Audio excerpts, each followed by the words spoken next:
right. So welcome to the Art of Womanhood interview series. I am so excited about this series. It's part of a project that I am doing, an anthology book collaboration project. So I'm talking to women from all walks of life, women everywhere, older, younger, married, not married, mothers, aunties, cousins, all of that. So we wear a multitude of hats, and I want to hear womanhood, right? Womanhood, women's perspectives from all different women.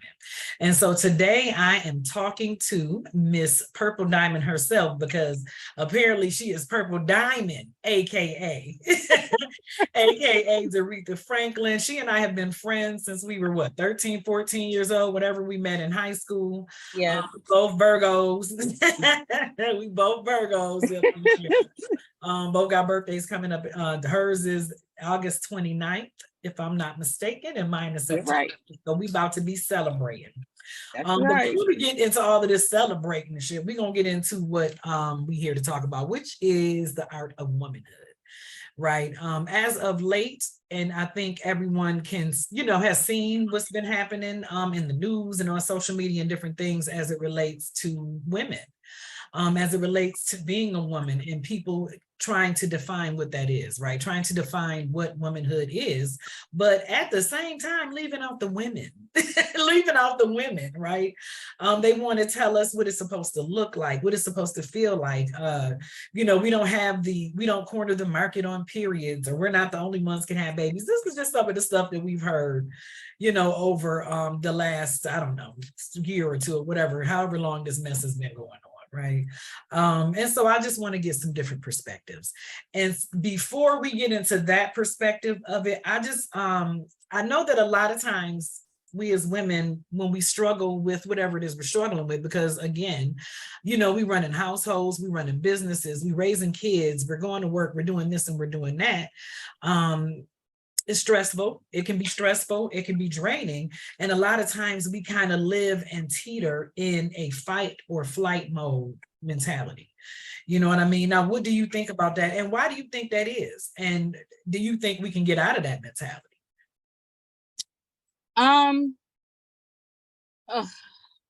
You know what? Fight or flight is kind of something that we have been doing all our lives, right? Mm-hmm. Because we juggle a lot of things. Right. So, when we became like single parents, or we had no choice, right?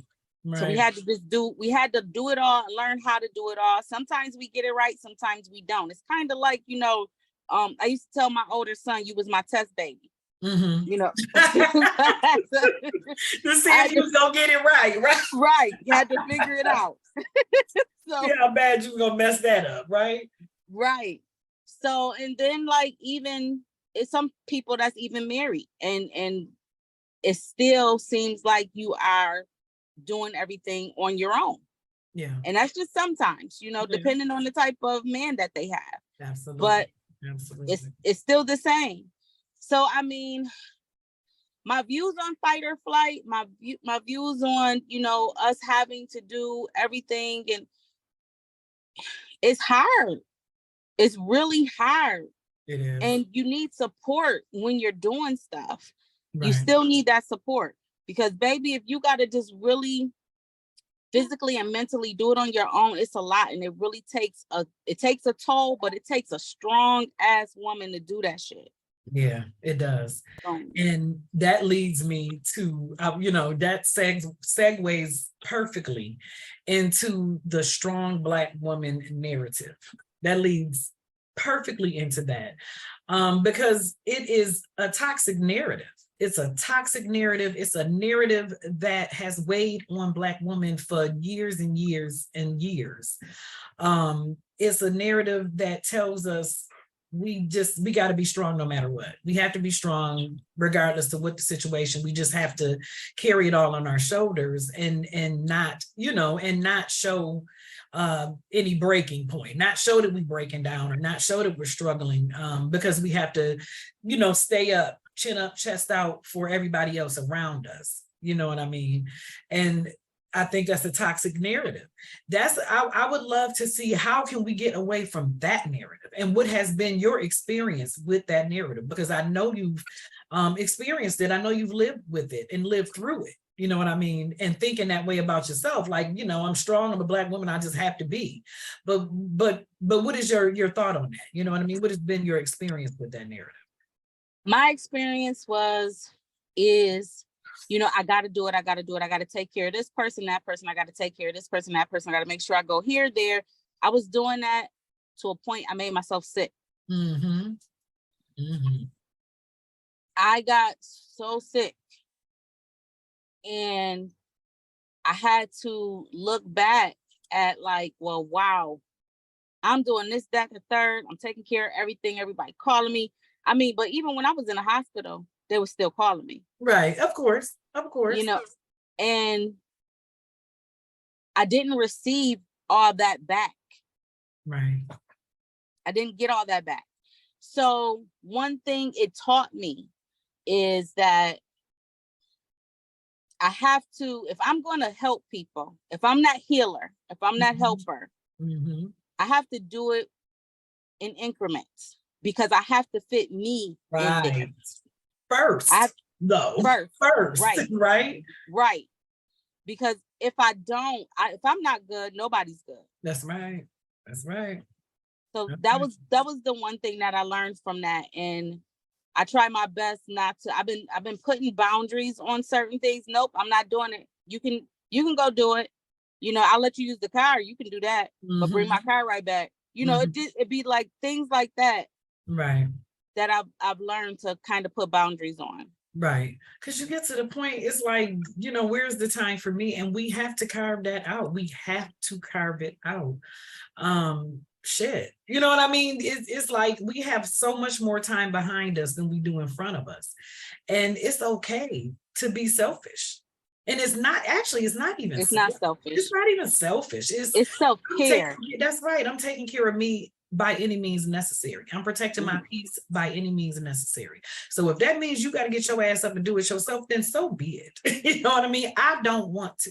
I have worked all day. I have been on the computer all day, or I've been on the phone, whatever. Or maybe I ain't did shit all day, but I still don't have to do that. Right. You know what I'm saying? I don't have to. I think that we've been taught so deeply to like put everybody else first and take care of everybody. You know, I think also because we were young mothers. I was a young mother, 17 years old, you know what I mean, when I had my first kid. And I think that, you know, that took a toll, you know what I mean? That took a toll, and because I was taught I had to put these kids first. And to a certain degree, you know, to a certain degree you do. But when you do that and you leave yourself out of the equation, the kids ain't gonna be right no way, right? The kids gonna be messed up anyway, because you're not taking care of yourself. You know what I mean? So what has motherhood taught you about womanhood? You know what I mean? What has motherhood taught you about that? You know what? You talk about having kids young. Whew. Yeah. Motherhood has taught me, first of all, it taught me how to love different. That's one. Yeah. Number two, I always wanted a lot of kids, right? So I ended up with 7. I wanted 6. Yes. So it taught me that I had to share, because I had to share myself with everybody. Yeah. Yeah. I had to make sure everybody was good until I got sick. Then I understood that I had to be good. I had to teach. I had to discipline, not just them, but myself too. Yeah. Yeah. I had to learn to fit myself into motherhood. That was the only way you can survive motherhood. Yes. Yes. Yes. And you be like, am I gonna get off this thing alive? Lord, I'm trying to get out of here alive. No, I mean, we do put our kids before us for a lot of things. Yeah. Even when it comes down to clothing, you got to make sure they look better before you do. Yeah. But at the end of the day, you still have to have you. You still got to know you. You still got to love you. You still got to take care of you. So I don't want people to think that motherhood means it's just all about them. It's not. That's right. Motherhood is all of us, and especially me. Especially me. That's right. Because we don't always have that support, that better half that's gonna like take that a portion of it away from us just to relieve us for 10-15 minutes. We don't always have that. That's right. And a lot of times we don't get it anyway. We don't get 10 or 15 minutes. You got to take it.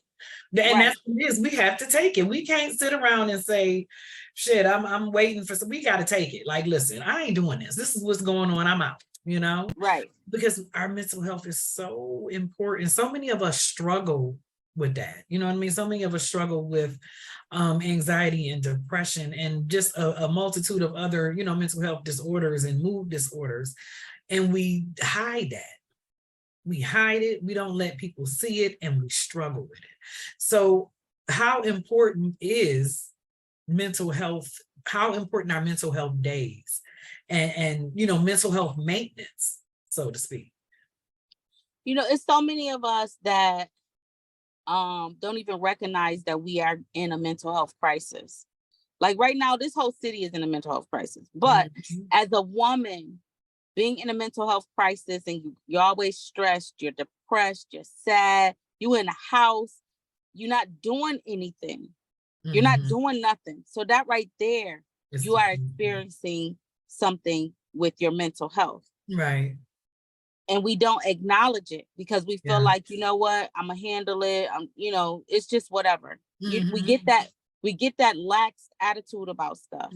But once you start to recognize the signs, you research the signs that is happening with you, you'll know then that, okay, I have to get up. I got to do something. I do need 15 minutes to myself so I can have that break, so I can have that time to clear my head. Or, you know what? I'm not handling this today.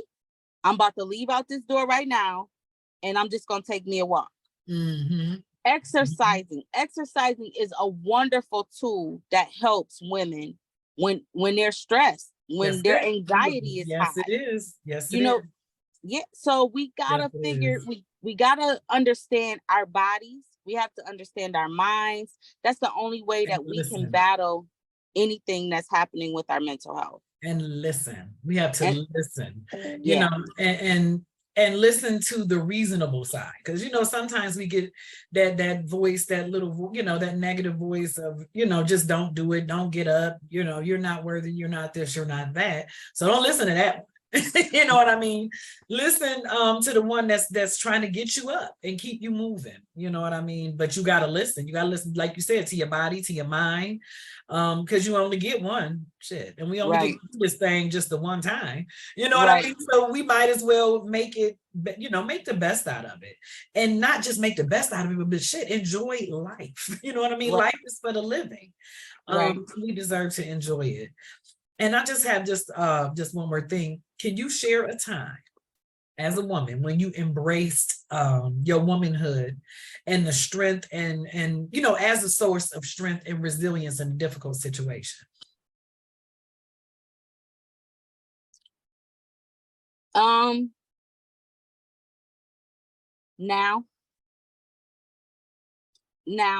this is my time now. Yeah. Yep. And what does that look like? What it look like? Babe, listen. Listen, I had to get my thoughts right. I had to understand where I was at in my life. I had to reset everything, the do-over, the whole reset button. I had to press that joint and say, you know what? I gotta enjoy this. I gotta have fun with this. I have to give something back to the community with this. I just have to be me. I got a lot of energy. I think that's what Virgos do. Yeah. We just got a lot. Yes. But Right. everyone And don't deserve our energy though. They don't understand it. First of all, they don't understand it. But we got so much energy. We have things in multiple pots all the time. Right. We're always moving. We're always gone. We're always busy. Right. And sometimes it's to a default. Yep. Because sometimes it is, too much, and that be our fault. But if you enjoy yourself and you know what you like to do, and that's what I had to figure out for me. What do I enjoy? What do I like to do? What is going to help me focus on different things in my life at this point in my life to make me happy, to make me good? And, and here we go with 3-4 different things that I'm doing. Yeah. To you. I get it.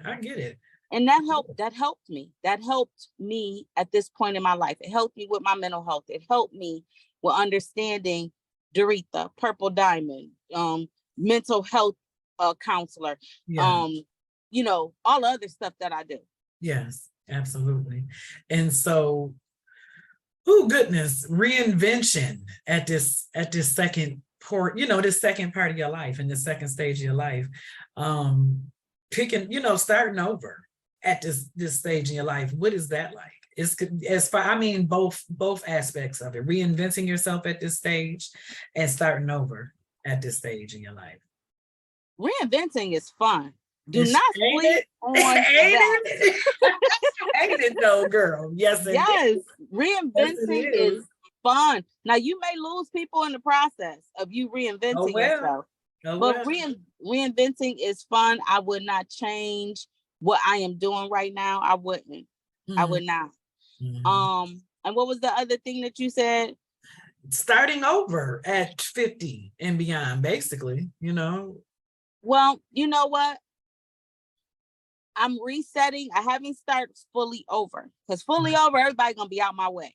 I know that's right. Everybody gonna be out my way fully over. I already done saw the light to that part. So I'm just walking down the tunnel. So, but I'm resetting. I'm at a point where I'm resetting because I know what's about to happen. Right. I know what's coming. Right. So I'm just preparing myself for it, and I'm happy. I'm good. That's what's up, man.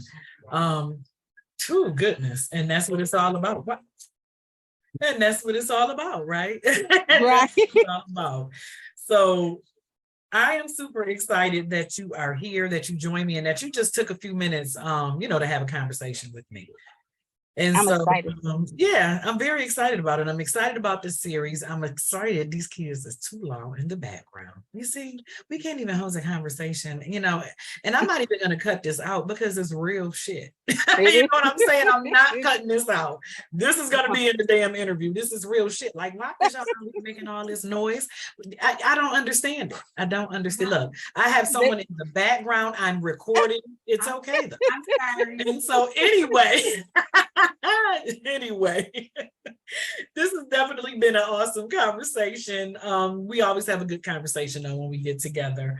And so again, I've been speaking to my good friend, Purple Diamond, aka Dorethea Franklin, and we kicking it about the art of womanhood, man. And so until next time, right? I'll see y'all again later. Thanks for joining. You're welcome. Bye-bye.